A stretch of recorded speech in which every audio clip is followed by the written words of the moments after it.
Les femmes ont rarement des places réservées dans la vie politique des pays africains. Celles qui ont laissé leur empreinte dans le paysage politique se sont généralement battues au nom de la cause des femmes. Madame Bayar Mariama Gamache est la première femme candidate à une élection présidentielle en 2011 au Niger.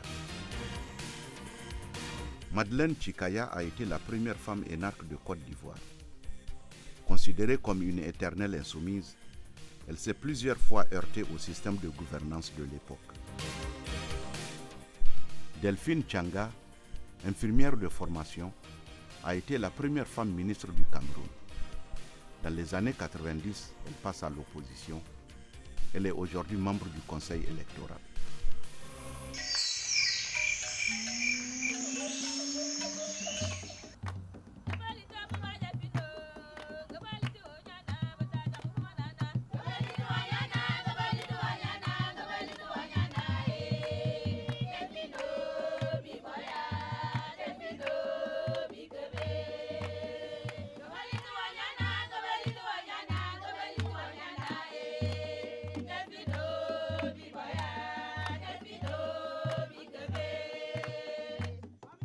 On m'appelle Madame Tsanga Delphine, mais je suis Zanga Togo Delphine. Mon père s'appelait Zanga Marcel.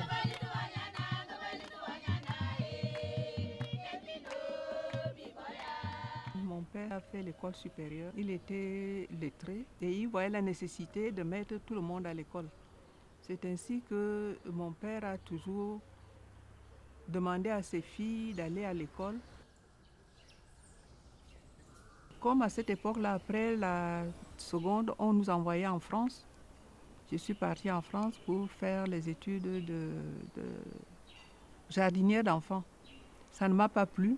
Je suis allée là-bas, j'ai fait mon concours d'entrée pour l'école des infirmières. Et c'est ainsi que j'ai fait mes études d'infirmière à Toulouse.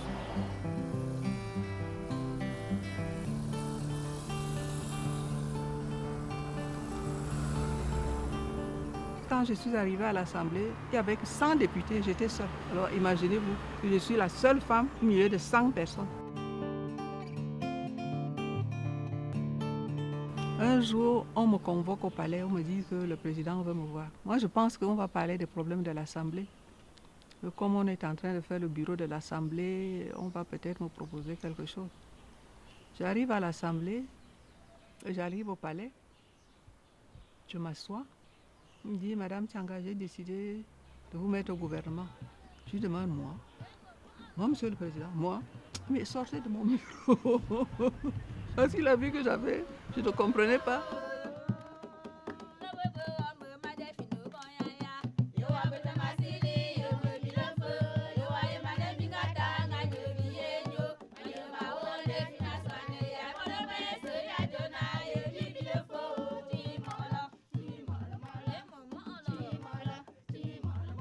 C'est comme ça alors qu'on chantait et dansait en l'honneur de Madame Tsanga Delphine, première femme ministre au Cameroun. Elle a beaucoup travaillé pour l'émancipation de la femme camerounaise. On était fiers d'elle. Toutes les femmes étaient très fières d'elle. C'était une maman qui nous encadrait bien, nous les responsables politiques. Et elle n'a cessé de nous dire que la place de la femme est au foyer, en dehors de la politique. Mais toutefois, elle nous a donné le goût de la politique. Et si je suis devenue sénateur aujourd'hui, c'est par son impulsion. On se servait d'elle pour tenir tête à nos maris dans les foyers. Quand le mari devenait méchant, on lui disait à Delphine Dja des ministres, comme pour lui rappeler que les femmes aussi avaient déjà le pouvoir. Je me souviens aussi qu'elle a eu beaucoup de problèmes quand elle a dit un jour que les femmes doivent sortir des cuisines, de la fumée des cuisines, pour aller voir ce qui se passe dehors. Et ça n'a pas été facile pour elle. Parce que pour les hommes, c'était une invite à la désobéissance matrimoniale. Mon père m'a élevé comme un garçon. C'est ça qui m'a sauvé la vie. Parce que moi, je tire à la carabine. Hein. Si j'ai une carabine, fuyez.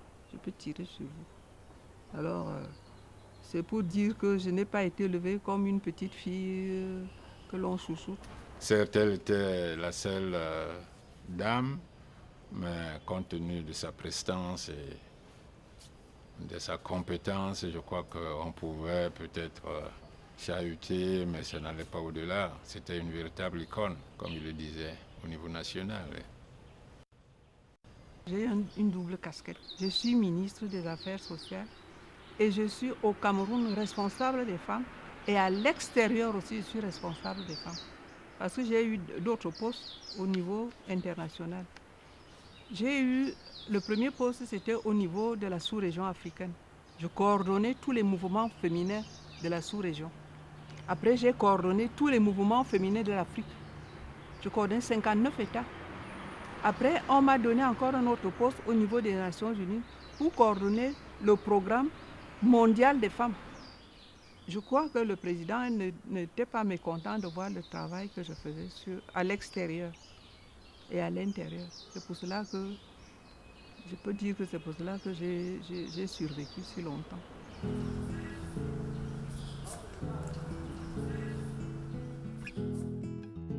Je me suis mariée quand nous étions en Europe.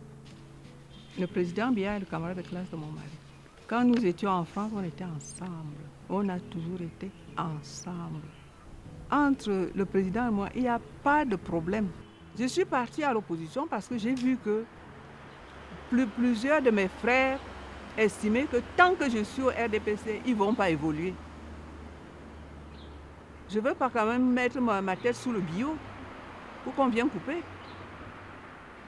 On m'a fait des vacheries incommensurables.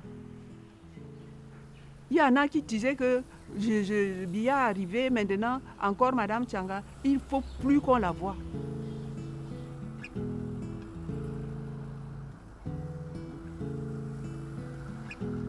La femme camerounaise a beaucoup évolué. Parce que je me dis, quand j'entrais en politique, on avait une seule femme comme adjoint au maire. Mais maintenant, vous voyez, les femmes sont maires, sont ministres. Dans l'armée, on trouve les femmes. Partout, les femmes sont là. Il faut que les femmes prennent d'abord conscience de ce qu'elles sont. Il faut qu'on accepte les femmes pour ce qu'elles sont. On a encore un long chemin. Imaginez-vous que quand je vais dans mes tournées, je rencontre un sous-préfet femme. Je ne peux pas m'empêcher de l'embrasser. Parce que dans ma tête, je ne pouvais pas imaginer que j'allais voir un sous-préfet femme. Je vois un commandant femme. Je vois les militaires femmes. C'est-à-dire que je ne sais pas, quand je vois ces filles-là, je me dis merci Seigneur, je n'ai pas perdu mon temps. Je n'ai pas perdu mon temps.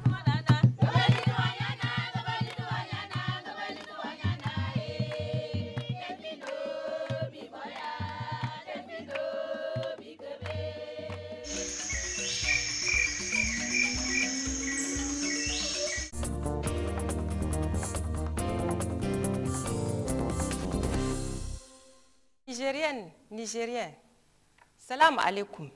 Dans un espace politique exclusivement, fortement, je voudrais dire, investi par les partis politiques, caractérisé également par un leadership masculin, exclusivement masculin.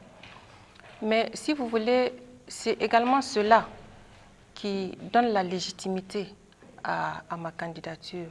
Et je voudrais assumer cela jusqu'au bout. Et je voudrais également que les Nigériens m'accompagnent vraiment dans cette contribution que je voudrais faire pour le bonheur de mon pays et pour le peuple nigérien. Forte de toute l'expérience que j'ai acquise au plan national et international, j'ai estimé qu'il était important vraiment de poser ma candidature pour toutes les raisons que je viens de vous signaler, parce qu'il faut un nouveau type de leadership. Il faut vraiment des gens qui s'engagent pour l'amour de leur pays, pour l'intérêt national, pour l'intérêt général, pour que l'action politique serve l'utilité sociale. Madame Bayer, c'est une femme que je connais assez bien, une femme battante, une femme qui ne recule pas devant les obstacles et une femme qui a toujours prôné pour le progrès de son pays. C'est une femme, en dehors de son choix de militer en faveur de la femme, elle opte également pour militer en faveur des acquis démocratiques. Et comme vous le savez, elle a eu à mettre en place un parti politique pour pouvoir justement montrer que la femme est capable d'être même présidente. Et je fus aussi aux premières loges de la conférence nationale. Je me sens redevable de la démocratie en mon pays. Aujourd'hui, plus que jamais, je pense que toutes ces raisons sont valables, encore aujourd'hui plus que jamais. J'ai également compris que toute la vague de réprobation qu'on attendait pour interdire ma candidature, elle n'est pas venue. Et j'ai été surprise de constater que certains cercles religieux étaient sur des positions beaucoup plus progressistes que certains de nos démocrates. J'ai été heureuse d'avoir l'adhésion de beaucoup d'associations religieuses islamiques à ma candidature. Donc c'est vous dire que vraiment cette candidature, elle était opportune. L'autre chose, c'est que ça m'a permis en tout cas d'acquérir aujourd'hui un statut de personnalité nationale pour le Niger.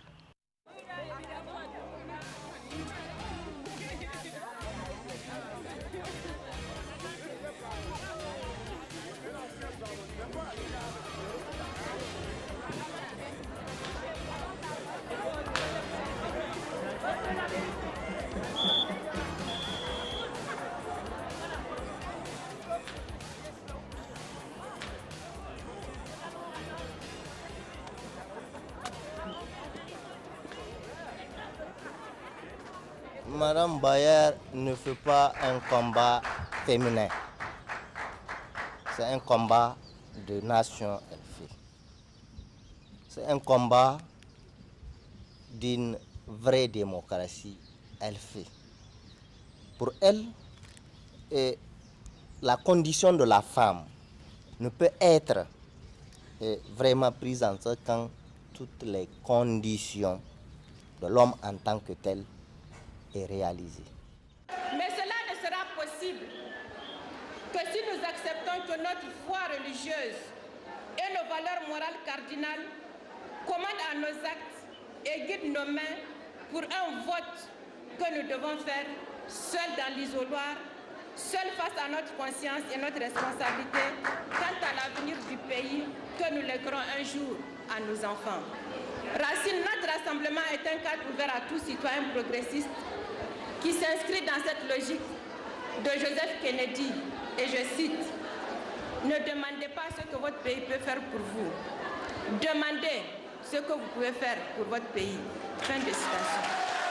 C'est vraiment un modèle pour les femmes et vous voyez quand même, quoi qu'on dise, elle reste dans l'histoire aujourd'hui puisque c'est quand même la première femme qui est allée aux élections présidentielles au Niger. C'est un acquis. J'avoue qu'elle a un niveau de débat et très intéressant. C'est le cheminement qui est extraordinaire. De l'école jusqu'à dans les milieux féminins, jusqu'à dans les milieux politiques, dans les milieux onisiens, c'est vraiment une carrière remplie, quoi. Nous sommes dans une société où il y a tellement d'obstacles socio-culturels, mais comme c'est une battante, comme elle est déterminée, elle n'a pas eu vraiment peur de tout ce que l'on pourra dire d'elle, une femme dans une société qui se présente comme présidente. Le législateur n'a pas prévu de candidature indépendante. Donc c'est la première candidate indépendante, première femme aux élections présidentielles. J'ai été vraiment discriminée par la loi. Par exemple, la participation au référendum sur la Constitution. Je n'ai pas eu accès à la CENI. parce que l'article 11 de l'époque ne me le permettait pas. Mais qu'à cela ne tienne, j'ai battu campagne. J'ai fait campagne pour l'adoption de la Constitution. Et encore une fois, en dehors de cela, donc on était 2 candidats indépendants. Donc la loi nous autorisait à avoir le même représentant dans les bureaux de vote. Quelle injustice! Nous sommes 2 candidats différents, avec des programmes différents. Mais la loi nous dit qu'on doit avoir le même représentant dans le bureau de vote. Ce ne sont pas les armes qui font la guerre, c'est la foi et la détermination de ceux qui portent ces armes-là. Donc c'est pour ça que je reste engagée et déterminée pour mon pays, parce que je l'aime profondément. Je n'ai pas un autre pays.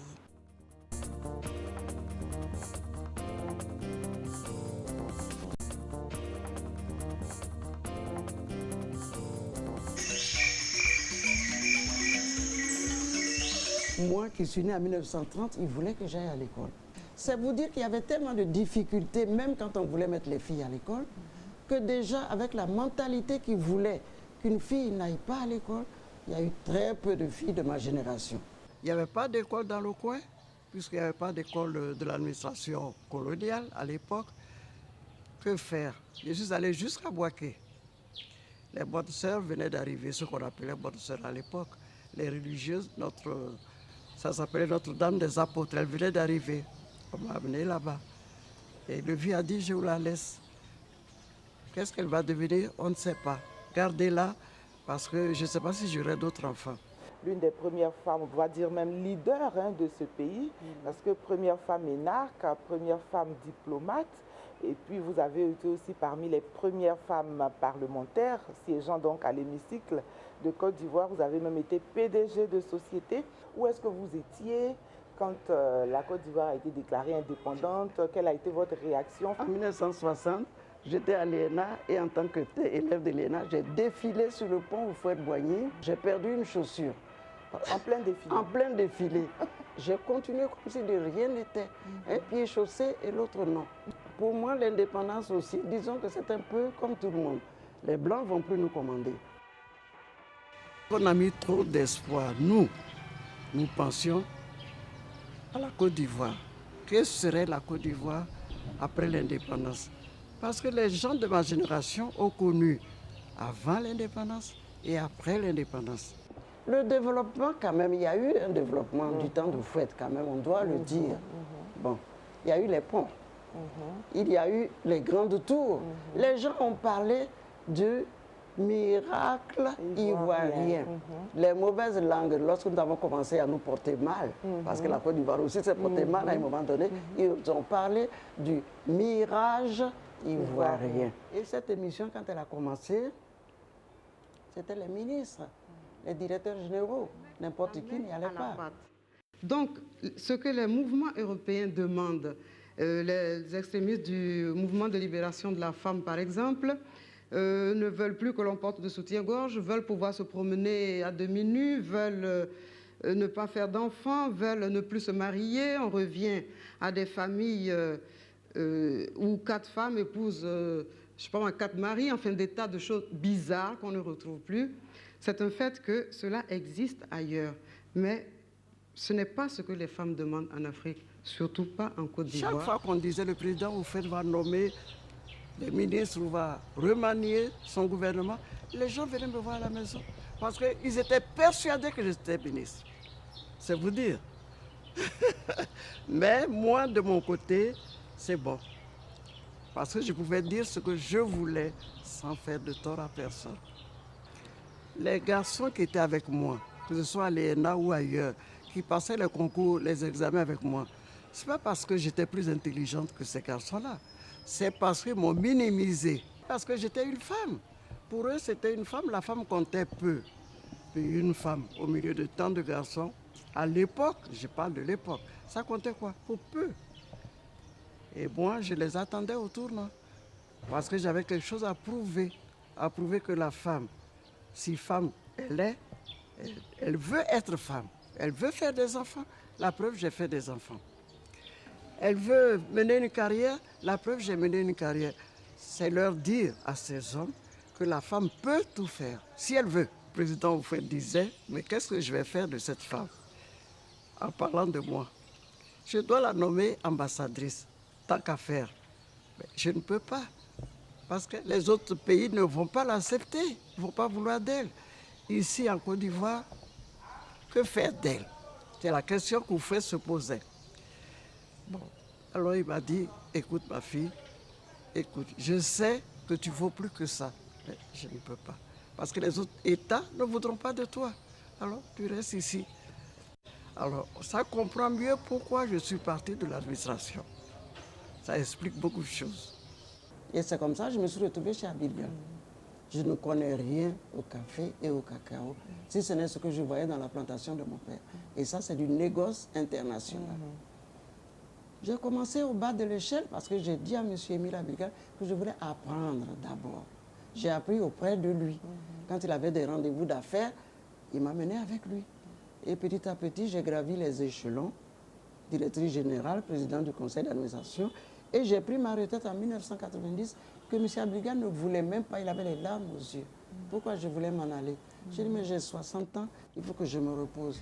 Dans le public ici, à Oumé, Oufé nous a dit, ben vous les femmes, on ne vous voit pas à l'Assemblée. Vous allez entrer à l'Assemblée. À 10 femmes qui devaient entrer à l'Assemblée. Je suis venu à Oumé où on me connaissait très mal. Pourtant, je suis d'Oumé, mais les gens me connaissaient très peu. Ils avaient entendu parler de moi, ils me connaissaient peu. Je dis, bon, on l'accepte. Ce qui fait qu'après avoir passé les années à la députation, j'ai dit, c'est bon, je retourne, je vais faire mon travail. Ah non, tu vas être député.